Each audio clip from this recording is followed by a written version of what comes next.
¿Sabes quién fue el hombre que reunió a los narcotraficantes más poderosos de México y creó uno de los carteles más grandes de la historia?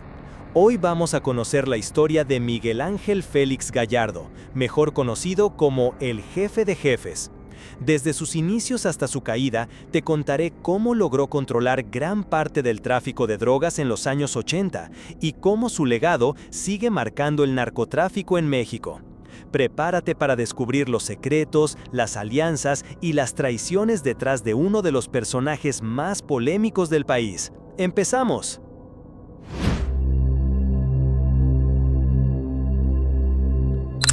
¿Quién es Miguel Ángel Félix Gallardo? Miguel Ángel Félix Gallardo es una de las figuras más importantes y complejas dentro de la historia del narcotráfico en México. Su apodo, el Jefe de Jefes, refleja la magnitud de su poder y la influencia que tuvo durante las décadas de los 70 y 80, cuando logró construir y liderar el primer gran cártel que unificó a diversas organizaciones criminales que operaban de forma independiente. A través de una combinación de inteligencia, estrategia, violencia y corrupción, Félix Gallardo no solo controló el tráfico de drogas, sino que sentó las bases para el narcotráfico moderno en México. Nacido el 8 de enero de 1946 en Culiacán, Sinaloa, un estado que sería históricamente conocido como cuna de grandes narcotraficantes, Félix Gallardo creció en un entorno que, si bien no estaba directamente vinculado al crimen organizado, sí estaba marcado por la pobreza y la falta de oportunidades para muchos jóvenes. Su familia era relativamente modesta y no contaba con grandes recursos, pero Miguel Ángel mostró desde joven una gran capacidad para los negocios y la negociación. Fue un alumno aplicado y en su juventud intentó llevar una vida relativamente normal, aunque pronto se vio envuelto en actividades ilegales que le abrirían las puertas al mundo del narcotráfico. Su carrera criminal comenzó con trabajos pequeños relacionados con el contrabando y poco a poco fue escalando hasta convertirse en un operador clave dentro del tráfico de marihuana en el estado de Sinaloa. Durante los años 70, cuando el tráfico de drogas en México aún estaba fragmentado y dominado por grupos locales, Félix Gallardo vio la oportunidad de consolidar esos grupos dispersos en una sola organización poderosa que pudiera manejar la producción, el transporte y la distribución de drogas a gran escala, sobre todo hacia Estados Unidos, el principal mercado consumidor. Así fue como nació el Cartel de Guadalajara, una alianza que unificó a diferentes capos y células criminales y que bajo el mando de Félix Gallardo se convirtió en una de las organizaciones más poderosas y rentables del narcotráfico en América Latina. Su éxito no solo se basó en la violencia y el control territorial, sino en una red de corrupción y sobornos que le permitió tener protección y apoyo dentro de las autoridades mexicanas, desde policías locales hasta funcionarios del gobierno federal.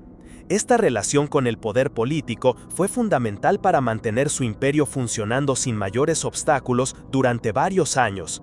El Cartel de Guadalajara controlaba la mayoría de las rutas de tráfico de drogas hacia Estados Unidos, principalmente a través de la frontera de Tijuana y otras zonas estratégicas.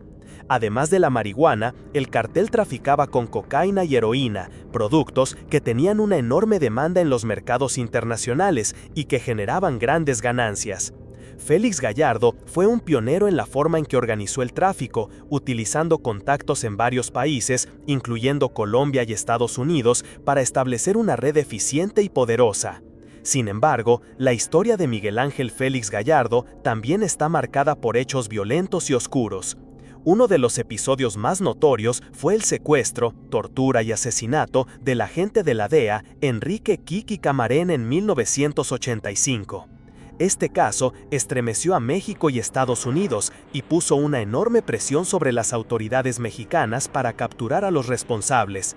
Se cree que Félix Gallardo tuvo un papel directo o indirecto en este crimen, lo que contribuyó a que se intensificara la cacería en su contra.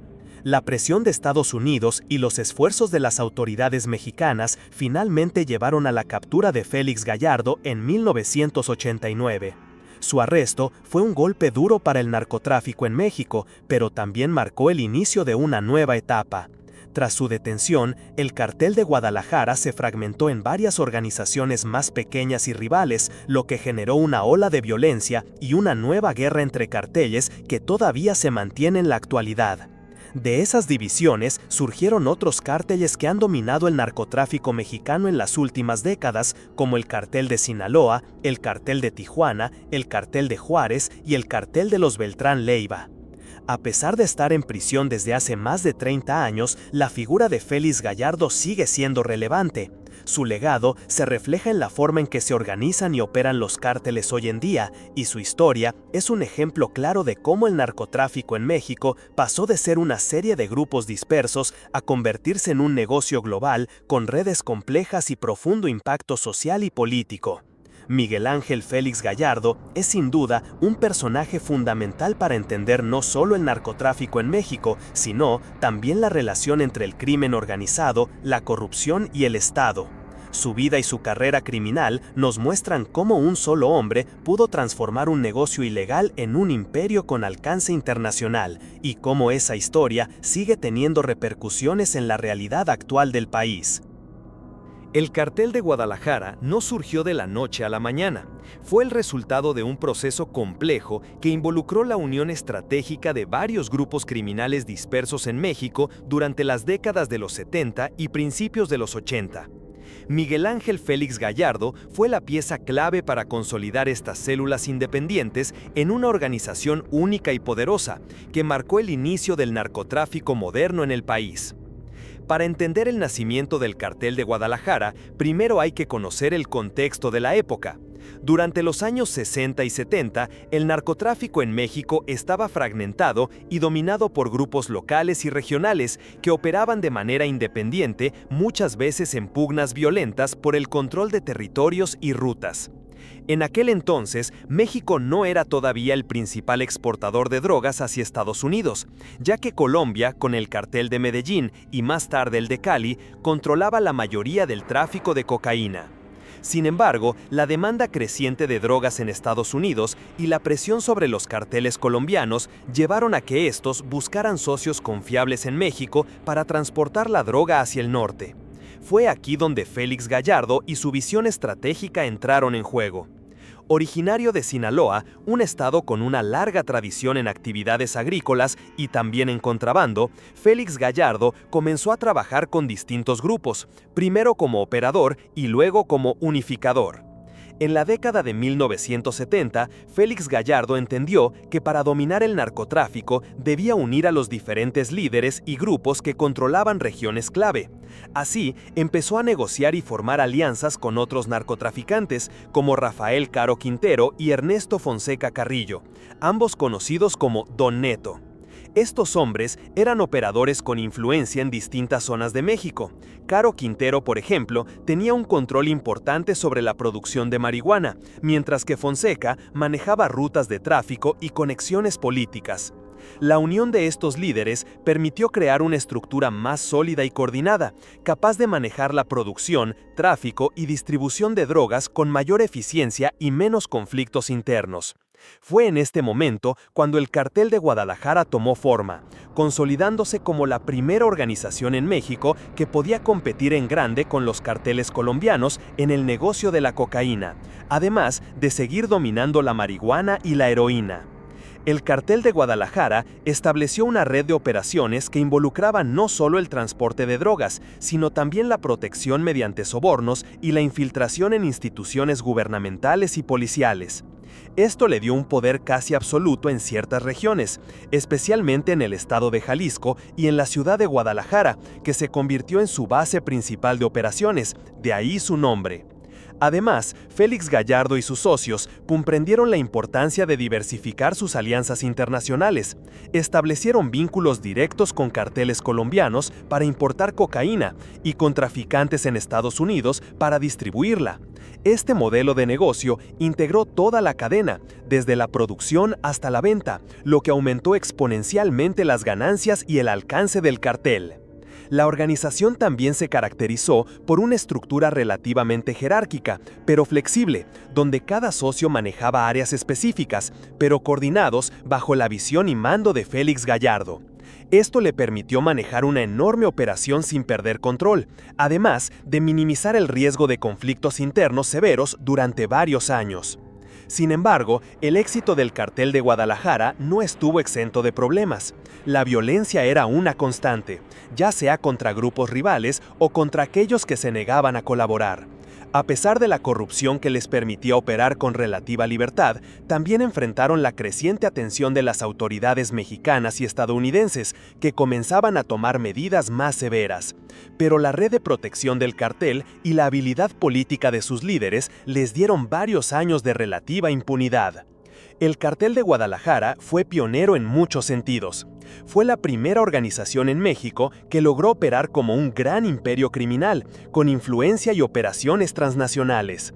Sentó las bases para la evolución de otros carteles y para la transformación del narcotráfico en México, que hasta entonces había sido fragmentado y regional. En resumen, el nacimiento del Cartel de Guadalajara fue un proceso de consolidación estratégica, liderado por Miguel Ángel Félix Gallardo, quien, con inteligencia y visión, unió a distintos líderes y grupos para crear una organización poderosa y eficiente que dominó el narcotráfico en México durante la década de los 80, dejando un legado que todavía impacta la realidad del país hoy en día. Después de consolidar las fuerzas dispersas que dieron origen al Cartel de Guadalajara, Miguel Ángel Félix Gallardo y sus socios emprendieron un ambicioso proceso de crecimiento y expansión que convertiría a esta organización en la primera gran potencia del narcotráfico en México y una de las más influyentes en todo el continente americano. Este crecimiento no fue casual ni espontáneo, sino resultado de una planificación meticulosa y de la capacidad de Félix Gallardo para entender la dinámica global del narcotráfico y aprovechar las oportunidades que se presentaban en la región y en el mercado internacional. Durante los años 80, el cartel no solo aumentó su control territorial en México, sino que expandió sus operaciones a otros países, creando una red transnacional que abarcaba desde la producción y transporte de drogas hasta la distribución final en los mercados más lucrativos. Uno de los pilares fundamentales para el crecimiento del Cartel de Guadalajara fue el control casi absoluto que ejercieron sobre las rutas de tráfico hacia Estados Unidos, el principal consumidor mundial de drogas ilegales. Aprovechando su posición geográfica estratégica, especialmente en estados como Jalisco, Sinaloa y Sonora, el cartel dominó los principales corredores fronterizos, lo que les permitió mover grandes cantidades de marihuana, cocaína y heroína sin que las autoridades pudieran detenerlos de manera efectiva. A diferencia de otros grupos que operaban en la clandestinidad, el Cartel de Guadalajara desarrolló una estructura organizacional que integraba varios niveles de operaciones, desde los campesinos y productores de marihuana y amapola en las zonas rurales hasta los contactos en puertos, aeropuertos y fronteras, pasando por una compleja red de intermediarios que garantizaban la llegada de la droga a los consumidores finales en Estados Unidos y otras partes del mundo. Este crecimiento también estuvo acompañado por un aumento considerable en la violencia y en las prácticas de corrupción. El cartel usaba la violencia como una herramienta para eliminar a la competencia, controlar territorios y asegurar la obediencia dentro de sus propias filas. Pero además, Félix Gallardo y sus socios invirtieron grandes recursos en sobornar a policías, militares, funcionarios y políticos, lo que les permitió operar con una protección casi impune. Esta estrategia de corrupción institucional fue clave para mantener la expansión sin sufrir grandes interrupciones. Durante esta etapa, el cartel fortaleció sus alianzas con los grandes productores colombianos de cocaína, especialmente con los carteles de Medellín y Cali.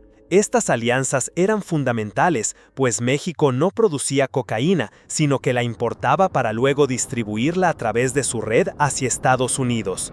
El Cartel de Guadalajara funcionaba como el principal transportista y distribuidor en el continente norteamericano, y gracias a ello sus ganancias se dispararon. El cartel también se diversificó en cuanto a los tipos de drogas que traficaba, además de la marihuana, que había sido su principal producto durante los primeros años, comenzaron a introducir cantidades cada vez mayores de cocaína y heroína. Esta diversificación les permitió maximizar beneficios y adaptarse a los cambios en la demanda internacional, consolidando su dominio y ampliando su influencia. Por otro lado, el crecimiento del cartel se manifestó también en su capacidad para expandir su control territorial dentro de México. No solo dominaban Jalisco y Sinaloa, sino que lograron infiltrarse y controlar zonas estratégicas en otros estados, como Baja California, Chihuahua, Durango y Sonora. Esto les daba acceso a múltiples rutas fronterizas y puertos marítimos que facilitaban la entrada y salida de drogas, armas y dinero. Además de la expansión territorial y en volumen de droga, el cartel de Guadalajara desarrolló sofisticadas técnicas para el tráfico y lavado de dinero.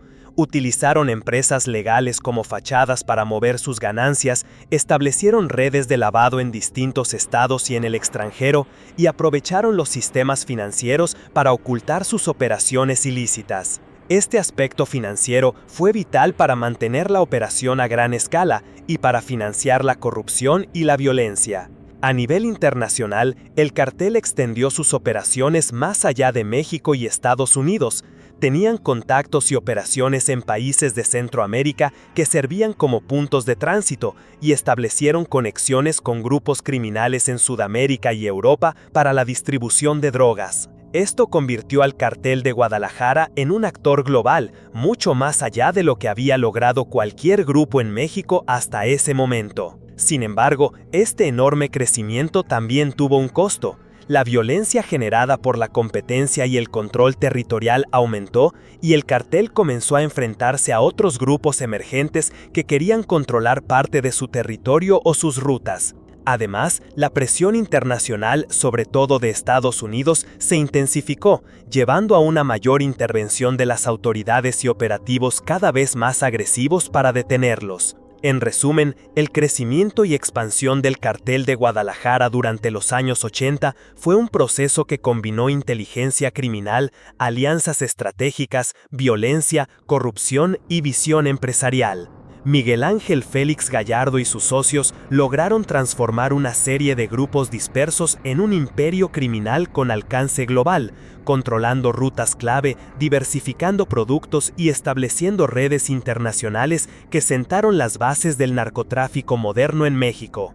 Este crecimiento no solo transformó el negocio de las drogas, sino que también tuvo profundas consecuencias sociales, políticas y de seguridad en México y la región, cuyos efectos se sienten hasta hoy en día. Una de las claves más importantes en el éxito y la expansión del cartel de Guadalajara bajo el liderazgo de Miguel Ángel Félix Gallardo fue la profunda red de corrupción y complicidad que tejió con autoridades en todos los niveles del gobierno mexicano. Esta relación simbiótica con las instituciones del Estado fue un factor determinante que permitió al cartel operar con relativa impunidad durante años, a pesar de su enorme tamaño y violencia. Desde sus primeros pasos en el narcotráfico, Félix Gallardo entendió que la violencia por sí sola no era suficiente para construir y mantener un imperio criminal. Era indispensable contar con protección política y policial, que garantizara la continuidad de sus operaciones y evitara la intervención de las fuerzas del orden. Por ello, desde muy temprano desarrolló una estrategia basada en la compra sistemática de la lealtad de funcionarios y agentes de seguridad, que iban desde policías locales hasta miembros del ejército y funcionarios de alto nivel en el gobierno federal. El cartel de Guadalajara estableció un sistema organizado de sobornos y pagos que garantizaba la protección de sus rutas de tráfico, la liberación de detenidos y la obtención de información privilegiada sobre operativos en su contra. Este sistema de corrupción era tan eficaz que en muchos casos las autoridades simplemente hacían la vista gorda o incluso colaboraban activamente con el cartel. Las sumas de dinero que Félix Gallardo y sus socios pagaban a políticos y policías eran millonarias, y ese flujo constante mantenía la lealtad y el silencio.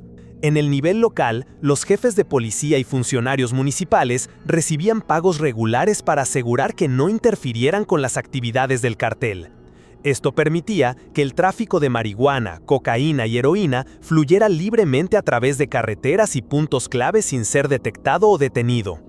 En algunos casos, estas autoridades incluso alertaban al cartel sobre posibles investigaciones o redadas, facilitando que los criminales evadieran la justicia. A nivel estatal y federal, la corrupción también alcanzaba a altos funcionarios, incluyendo políticos y mandos militares. Félix Gallardo supo aprovechar su capacidad para negociar y ofrecer beneficios económicos para establecer alianzas con personajes influyentes en el gobierno, quienes a cambio le permitían operar sin mayores obstáculos. En ocasiones, estas alianzas incluían la protección directa contra investigaciones o la manipulación de procesos judiciales para evitar condenas. Uno de los ejemplos más notorios de esta red de corrupción fue la capacidad del cartel para proteger a sus miembros incluso después de ser arrestados. En múltiples ocasiones, integrantes del cartel de Guadalajara lograron evadir cargos o salir en libertad gracias a la intervención de funcionarios corruptos, lo que evidenciaba la profundidad de la infiltración del cartel en las instituciones mexicanas. Esta relación corrupta no solo facilitó la operación del cartel, sino que también contribuyó a la impunidad generalizada en el país. La complicidad entre narcotraficantes y autoridades generó un ambiente donde la ley se aplicaba de manera selectiva, favoreciendo a quienes tenían dinero y poder. Esto debilitó la confianza ciudadana en las instituciones y creó un círculo vicioso de violencia y corrupción difícil de romper. Desde sus primeros pasos en el narcotráfico, la corrupción ligada al cartel de Guadalajara también tuvo un impacto internacional, pues Estados Unidos comenzó a presionar a México para que tomara medidas más estrictas contra el narcotráfico y la corrupción. La relación corrupta entre autoridades y narcos complicaba la cooperación entre ambos países y ralentizaba las investigaciones, lo que llevó a tensiones diplomáticas y a la exigencia de operativos conjuntos para desmantelar las redes criminales. Sin embargo, a pesar de su aparente fortaleza, esta red de corrupción también fue un punto débil para Félix Gallardo y su cartel. La dependencia de la protección política hizo que cualquier cambio en el gobierno en las fuerzas de seguridad pudiera poner en riesgo la operación. De hecho, algunos de los golpes más duros contra el cartel se dieron cuando autoridades corruptas fueron removidas o cuando hubo una mayor presión internacional para combatir la impunidad. Además, la corrupción generó enemistades y divisiones internas, ya que no todos los miembros del cartel estaban dispuestos a compartir el botín con las autoridades, o bien existían disputas sobre quién manejaba estas relaciones. Estas tensiones internas contribuyeron a la eventual fragmentación del cartel tras la captura de Félix Gallardo. En conclusión, la relación de Miguel Ángel Félix Gallardo con las autoridades y la corrupción fue una pieza fundamental para el auge del cartel de Guadalajara. A través de sobornos, protección y complicidad, logró crear un ambiente donde el narcotráfico podía prosperar casi sin obstáculos legales. Esta red es la esperanza. Esta red de corrupción no solo facilitó su operación, sino que también dejó una huella profunda en las instituciones mexicanas, evidenciando cómo el crimen organizado puede infiltrarse en el Estado y transformar la justicia en un instrumento selectivo.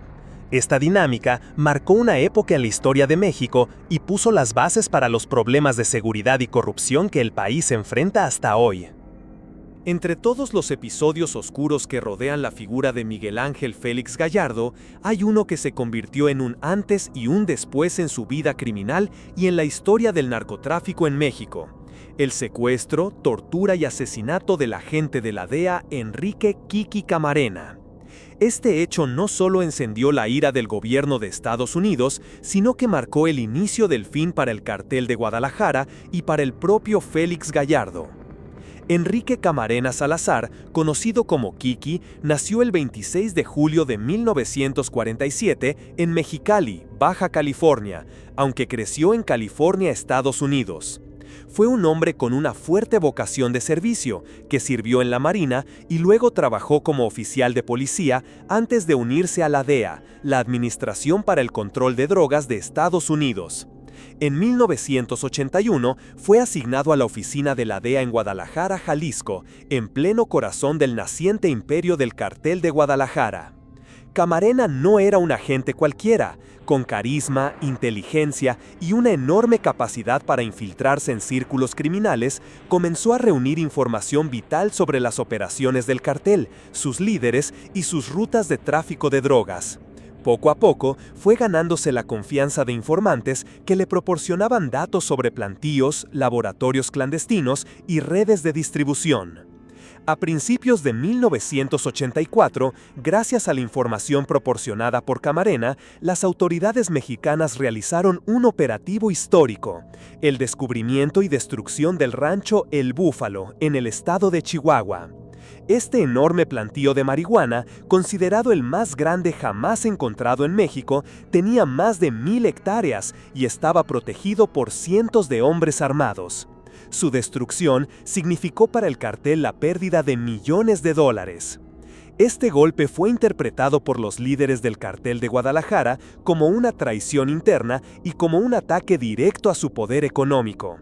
Para Félix Gallardo, Ernesto Fonseca Carrillo y Rafael Caro Quintero, era evidente que alguien dentro de sus operaciones había filtrado información a las autoridades, y las sospechas apuntaron rápidamente a Kiki Camarena. El 7 de febrero de 1985, en pleno centro de Guadalajara, Enrique Camarena fue interceptado por un grupo de hombres armados mientras se dirigía a almorzar con su esposa. Fue secuestrado a plena luz del día y llevado a una de las casas de seguridad utilizadas por el cartel. En paralelo, el piloto de la DEA, Alfredo Zavala Avelar, quien había colaborado con Camarena en diversas investigaciones, también fue secuestrado. Ambos serían víctimas de uno de los episodios más brutales en la historia reciente del narcotráfico en México. Durante aproximadamente 30 horas, Camarena fue brutalmente torturado. Los testimonios y grabaciones obtenidas posteriormente indican que fue golpeado, electrocutado, mutilado y sometido a interrogatorios para que revelara la información que había compartido con la DEA. Incluso se cree que médicos al servicio del cartel lo mantenían con vida para prolongar su sufrimiento y continuar extrayendo datos. La crueldad con la que se llevó a cabo este acto no tenía precedentes y mostró hasta qué punto el cartel de Guadalajara estaba dispuesto a llegar para enviar un mensaje de terror, no solo a las autoridades mexicanas, sino directamente al gobierno de Estados Unidos. El 5 de marzo de 1985, los cuerpos de Enrique Camarena y Alfredo Zavala fueron encontrados enterrados en un terreno cerca de La Angostura, en el estado de Michoacán. Presentaban señales evidentes de tortura y violencia extrema. El crimen provocó una conmoción internacional y desencadenó una de las investigaciones más agresivas que jamás haya emprendido la DEA. En respuesta al asesinato, la DEA lanzó la Operación Leyenda, la mayor investigación en su historia hasta ese momento. Agentes estadounidenses presionaron al gobierno mexicano para que detuvieran a los responsables y la relación diplomática entre ambos países se tensó al máximo. Esta operación llevó a la captura de Rafael Caro Quintero en Costa Rica y de Ernesto Fonseca Carrillo en Puerto Vallarta. Sin embargo, Félix Gallardo, protegido por sus conexiones políticas y policiales, logró evadir el arresto por algunos años más, refugiado bajo una aparente tranquilidad en Guadalajara. Aunque hasta hoy existen debates sobre su grado exacto de participación, múltiples investigaciones, testimonios y documentos de la DEA señalan que Miguel Ángel Félix Gallardo estuvo al tanto del secuestro y asesinato de Camarena, y que incluso habría autorizado o facilitado la operación para silenciar a la gente. Para la DEA, el mensaje era claro: el cartel de Guadalajara estaba dispuesto a enfrentarse directamente a Estados Unidos. El caso no solo expuso la brutalidad del cartel, sino también la profunda red de corrupción que lo protegía.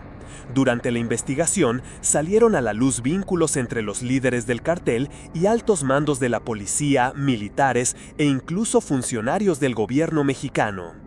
El secuestro y asesinato de Kiki Camarena fue un punto de quiebre. Estados Unidos intensificó su presión sobre México, exigiendo resultados y capturas.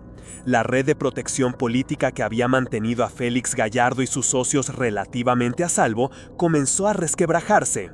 Las tensiones internas dentro del cartel aumentaron y el liderazgo de Félix Gallardo empezó a ser cuestionado. Finalmente, en 1989, Félix Gallardo fue arrestado en Guadalajara.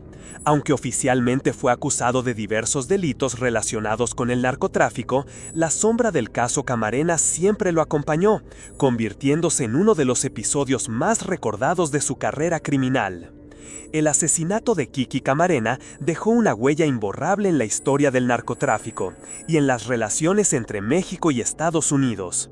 Para la DEA, Camarena se convirtió en un símbolo de sacrificio y lucha contra el narcotráfico.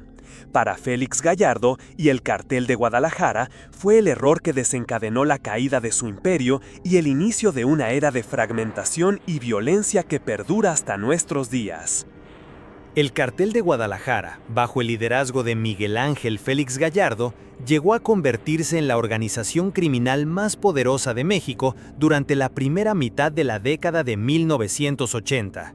Nació como una alianza estratégica entre varios capos con diferentes fortalezas y zonas de influencia, que vieron en la unión una forma de maximizar ganancias, evitar guerras innecesarias y tener un control casi absoluto sobre el tráfico de drogas hacia Estados Unidos.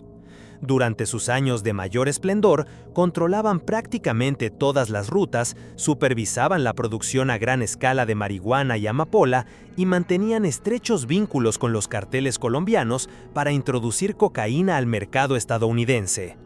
Esta estructura parecía invulnerable, pero desde su interior ya se gestaban las tensiones que, años después, acabarían por destruirla. Félix Gallardo actuaba como mediador y coordinador, una figura central que garantizaba el equilibrio entre figuras clave como Rafael Caro Quintero, encargado de las plantaciones y la producción masiva, Ernesto Fonseca Carrillo, Don Neto, con su experiencia y conexiones, y otros jefes regionales que dominaban territorios y corredores estratégicos. Sin embargo, la naturaleza del negocio y las ambiciones personales hicieron que la confianza entre ellos comenzó a resquebrajarse. Cada uno de estos líderes contaba con su propia base de lealtad, hombres armados, contactos políticos y redes de protección, lo que les daba un grado de independencia que, con el tiempo, se transformó en competencia directa. A medida que las ganancias crecían, también lo hacían las disputas por las rutas más rentables y por el control de las relaciones con los proveedores colombianos, quienes eran los dueños de la mercancía más lucrativa, la cocaína. El equilibrio interno comenzó a tambalearse en 1985, cuando ocurrió el secuestro y asesinato del agente de la DEA Enrique Kiki Camarena.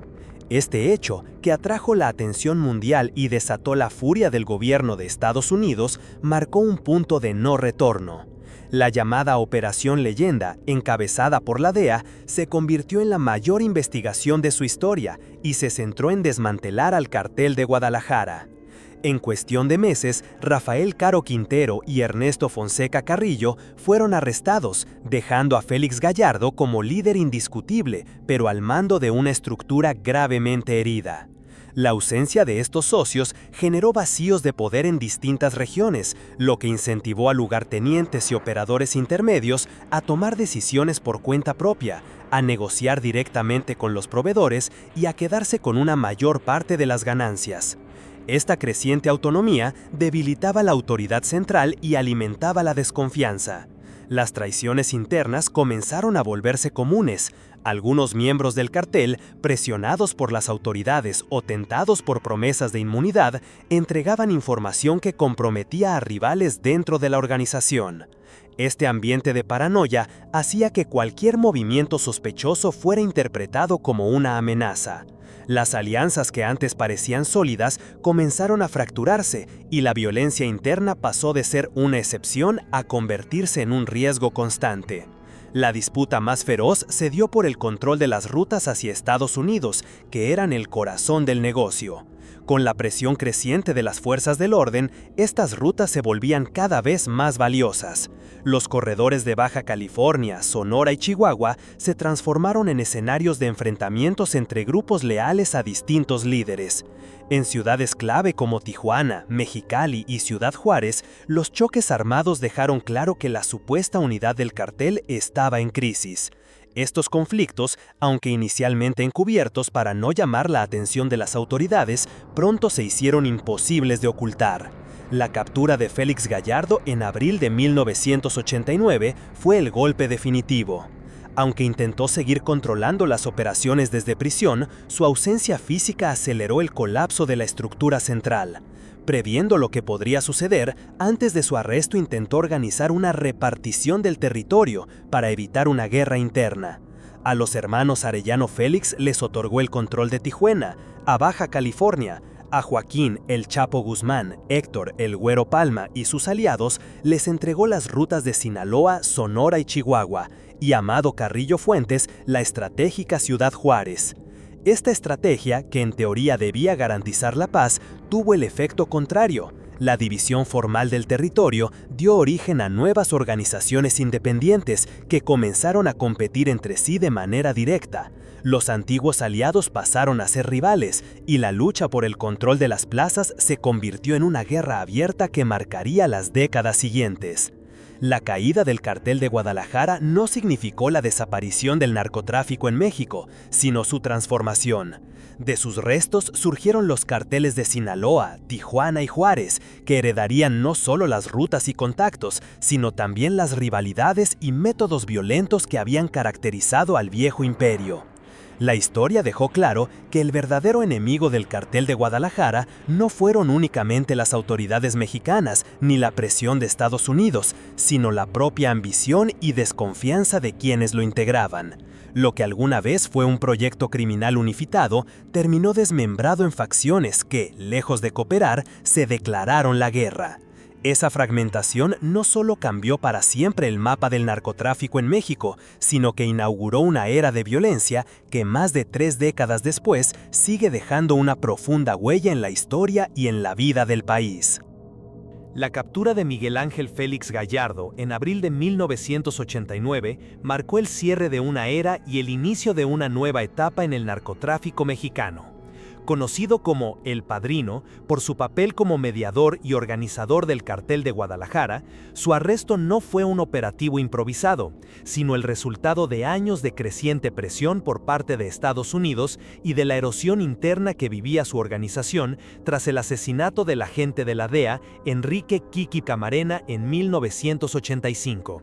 Después de ese hecho, el nombre de Félix Gallardo quedó en la lista de los objetivos prioritarios tanto para la DEA como para sectores del gobierno mexicano que, bajo la presión internacional, ya no podían seguir protegiéndolo abiertamente. Sin embargo, su captura no fue un operativo improvisado, sino el resultado de años de creciente presión por parte de Estados Unidos y de la erosión interna que vivía su organización tras el asesinato del agente de la DEA, Enrique Kiki Camarena, en 1985. Después de ese hecho, el nombre de Félix Gallardo quedó en la lista de los objetivos prioritarios tanto para la DEA como para sectores del gobierno mexicano, que, bajo la presión internacional, ya no podían seguir protegiéndolo abiertamente. Sin embargo, su captura no fue una operación cinematográfica con helicópteros y disparos, sino una detención silenciosa, casi quirúrgica, que reflejaba su capacidad para moverse en las sombras. En la mañana del 8 de abril de 1989, agentes federales mexicanos llegaron a una residencia en el sector de Jardines del Bosque, en Guadalajara, donde Félix Gallardo vivía bajo un bajo perfil. Había reducido al mínimo sus apariciones públicas y se había rodeado de un círculo cerrado de confianza, consciente de que cualquier error podía ser fatal. A diferencia de otros capos, no exhibía lujos ostentosos ni se dejaba ver en fiestas o eventos públicos. Prefería la discreción, aunque esto no lo protegió de la red que lentamente se cerraba a su alrededor. Su arresto fue pacífico, no hubo intercambio de disparos ni resistencia violenta. Fue trasladado bajo fuerte custodia a la Ciudad de México y a partir de ese momento comenzó un proceso judicial que revelaría las profundas conexiones entre el narcotráfico, la política y las instituciones mexicanas. Félix Gallardo fue acusado formalmente de delitos de narcotráfico, acopio de armas, corrupción y, de forma central, de su presunta participación en el secuestro y asesinato de Kiki Camarena, cargos que Estados Unidos exigía que se castigaran con la máxima severidad. La DEA solicitó su extradición, pero el gobierno mexicano decidió juzgarlo en su propio territorio, lo que abrió una serie de juicios prolongados y, en muchos casos, cuestionados por su lentitud y complejidad. Durante las audiencias iniciales, la defensa de Félix Gallardo sostuvo que su cliente no había participado directamente en actos de violencia y que su papel se limitaba a ser un empresario que operaba dentro de un contexto donde el narcotráfico contaba con la tolerancia o complicidad de las autoridades. Sin embargo, los testimonios de testigos protegidos, documentos y declaraciones de antiguos miembros del cartel lo señalaban como la figura clave que había coordinado operaciones, protegido rutas y autorizado acciones contra enemigos, incluido el secuestro de Camarena. El proceso legal estuvo plagado de retrasos, apelaciones y maniobras jurídicas. Durante los primeros años, Félix Gallardo estuvo recluido en el Reclusorio Preventivo Oriente, pero, debido a problemas de salud y a su edad, fue trasladado en 2014 al penal de Puente Grande, Jalisco, en un área de menor seguridad. Este cambio fue interpretado por algunos como un gesto de indulgencia, aunque las autoridades lo justificaron por motivos humanitarios. Lo más significativo de su tiempo en prisión es que incluso tras su captura mantuvo cierta influencia sobre el mundo criminal. Según diversas investigaciones periodísticas, desde la cárcel intentó reorganizar el negocio para evitar una guerra interna. Fue en ese contexto que, antes de ser detenido, habría diseñado el famoso reparto de plazas entre sus antiguos aliados, lo que dio origen a los cárteles de Sinaloa, Tijuana y Juárez. Sin embargo, su ausencia física debilitó cualquier intento de cohesión y el país pronto se vio sumido en una nueva ola de violencia. El caso judicial contra Félix Gallardo fue uno de los más mediáticos de finales del siglo XX en México. La prensa nacional e internacional seguía cada movimiento, cada audiencia, cada declaración. Para muchos, él representaba el rostro del narco mexicano, que había pasado de un negocio artesanal a una industria transnacional. Con el paso de los años, sus condenas se acumularon. En 2017, fue sentenciada a 37 años de prisión por el asesinato de Enrique Camarena y del piloto Alfredo Zavala Avelar, además de otras condenas previas por delitos relacionados con el narcotráfico y la delincuencia organizada. Para entonces, su salud estaba visiblemente deteriorada. Padecía ceguera parcial, sordera y problemas de movilidad, lo que lo obligaba a desplazarse en silla de ruedas. A pesar de esto, continuaba siendo un símbolo, para algunos, un mito del viejo narcotráfico mexicano, ese que se tejía en cenas discretas, con trajes elegantes y conversaciones en despachos de alto nivel, antes de que la violencia indiscriminada se convirtiera en la marca del crimen organizado. En 2022, debido a su estado de salud y avanzada edad, un juez le concedió la prisión domiciliaria. Así, después de más de 3 décadas tras las rejas, dejó la cárcel para cumplir el resto de su condena en su hogar en Guadalajara, bajo estrictas medidas de vigilancia. Su liberación parcial fue vista por unos como un acto de justicia humanitaria y por otros como un recordatorio incómodo de la persistente sombra de la corrupción y la impunidad en México. El proceso legal de Miguel Ángel Félix Gallardo no solo documenta la caída de un capo, sino también el lento y a veces contradictorio actuar de la justicia mexicana frente a figuras del narcotráfico. Es la historia de cómo un hombre que fue capaz de controlar rutas, comprar voluntades y coordinar alianzas internacionales terminó confinado, debilitado físicamente, pero aún presente en la memoria colectiva como el arquitecto de una era en la que el narcotráfico se mezclaba con la política y el poder de una manera tan profunda que sus consecuencias todavía se sienten hoy. La caída de Miguel Ángel Félix Gallardo en abril de 1989 no solo significó la detención de uno de los capos más poderosos en la historia del narcotráfico en México, sino que provocó una transformación profunda y duradera en la estructura criminal del país, un cambio que marcaría el rumbo de las siguientes décadas. Antes de su arresto, el Cartel de Guadalajara operaba como una organización unificada, centralizada y coordinada, capaz de controlar de manera casi absoluta las rutas de tráfico hacia Estados Unidos, supervisar la producción de drogas en distintas regiones de México y mantener una red de corrupción que incluía a policías, militares, funcionarios de alto nivel y figuras políticas. Félix Gallardo era el mediador, el árbitro y el organizador. Su palabra servía como la última instancia para resolver conflictos, y su capacidad para negociar mantenía un equilibrio entre jefes con ambiciones y personalidades distintas. Sin embargo, con su captura, ese centro de poder se derrumbó, y lo que quedó fue un mosaico de facciones que pronto se convertirían en cárteles independientes. Anticipando que su detención podría ser inminente, Félix Gallardo había intentado diseñar una estrategia para evitar una guerra interna, repartir el territorio y las rutas entre sus principales aliados. Así, otorgó a los hermanos Arellano Félix el control de Tijuana y Baja California, a Joaquín El Chapo Guzmán y Héctor El Güero Palma las zonas de Sinaloa, Sonora y Chihuahua, y a Amado Carrillo Fuentes la estratégica plaza de Ciudad Juárez. Esta división buscaba preservar la paz y garantizar que las ganancias siguieran fluyendo sin interrupciones. Sin embargo, el efecto fue el opuesto. Lejos de respetar acuerdos, cada facción comenzó a operar de forma autónoma, a expandir su territorio y a disputarse rutas y mercados. El vacío de poder que dejó Félix Gallardo no tardó en convertirse en un campo de batalla, y la relativa estabilidad que había caracterizado a la época del Cartel de Guadalajara dio paso a un ciclo de violencia que se intensificaría en los años siguientes. El primer impacto visible fue la fragmentación del narcotráfico en México.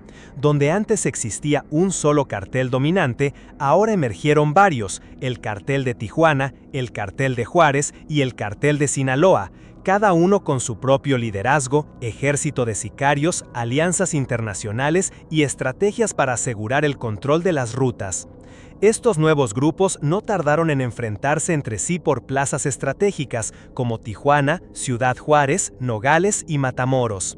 El resultado fue una escalada de homicidios, secuestros y ataques que empezaron a afectar no solo a quienes participaban en el negocio, sino también a la población civil. Otro impacto fundamental de su caída fue el cambio en la naturaleza del narcotráfico. Mientras que Félix Gallardo había privilegiado la discreción, las negociaciones y la infiltración silenciosa en las estructuras de poder, los nuevos líderes adoptaron tácticas más violentas y espectaculares. Los ajustes de cuentas dejaron de ser operativos discretos para convertirse en demostraciones públicas de fuerza, ejecuciones masivas, cuerpos colgados en puentes, mensajes intimidantes escritos en mantas, atentados con granadas en espacios públicos. La guerra dejó de librarse en la sombra y comenzó a desarrollarse a plena luz del día, ante la mirada de una sociedad que empezaba a comprender la magnitud del problema. La fragmentación también tuvo un impacto directo en el flujo de drogas hacia Estados Unidos.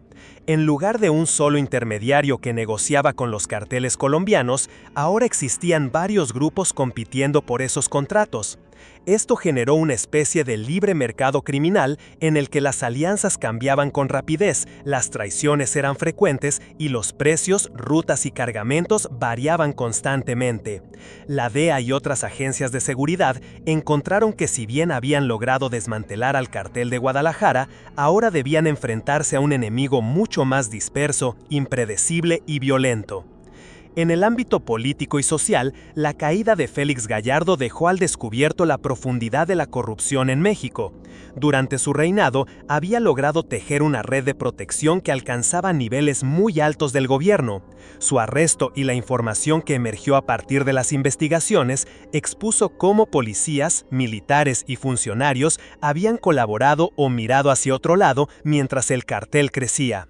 Aunque se presentaba como un triunfo contra el narcotráfico, la captura de Félix Gallardo también evidenció que la corrupción no desaparecía con un solo golpe y que las estructuras de protección podían adaptarse para servir a los nuevos capos. El impacto de su caída se sintió incluso en la cultura y la percepción pública del narcotráfico. El nombre de Félix Gallardo quedó envuelto en un aura de leyenda, alimentado por corridos, relatos populares y series de televisión, que lo retratan como el último capo de la vieja escuela, aquel que imponía reglas, negociaba antes de disparar y mantenía una cierta disciplina criminal. En contraste, la generación que lo sucedió rompió esos códigos no escritos, sumiendo a México en una violencia caótica sin límites claros. A largo plazo, su arresto puede interpretarse como el inicio de una nueva etapa en el narcotráfico mexicano, la de los cárteles fragmentados, en guerra constante y con una presencia más directa en la vida cotidiana de las comunidades. Aunque las autoridades celebraron su captura como un gran logro, la realidad fue que el vacío de poder dejó un terreno fértil para que el crimen organizado creciera de forma más violenta y descentralizada. El orden impuesto por un solo líder dio paso a un sistema de múltiples jefes, cada uno con sus propios intereses, métodos y ambiciones, lo que convirtió la lucha contra el narcotráfico en un desafío mucho más complejo y sangriento. En resumen, la caída de Miguel Ángel Félix Gallardo no significó el final del narcotráfico en México, sino su transformación definitiva. Lo que alguna vez fue un imperio unificado se convirtió en un mosaico de organizaciones rivales, cada una dispuesta a todo para asegurar su supervivencia. La violencia, la inestabilidad y la expansión territorial que siguieron a su arresto son, hasta el día de hoy, parte del legado de aquel momento. Su captura cerró un capítulo, pero abrió otro mucho más largo y oscuro, cuyas páginas siguen escribiéndose en la historia reciente del país. Si te gustó este video, no olvides darle like, suscribirte y compartirlo. Eso me ayuda muchísimo a seguir creando más contenido como este. Gracias por acompañarme y nos vemos en el próximo misterio.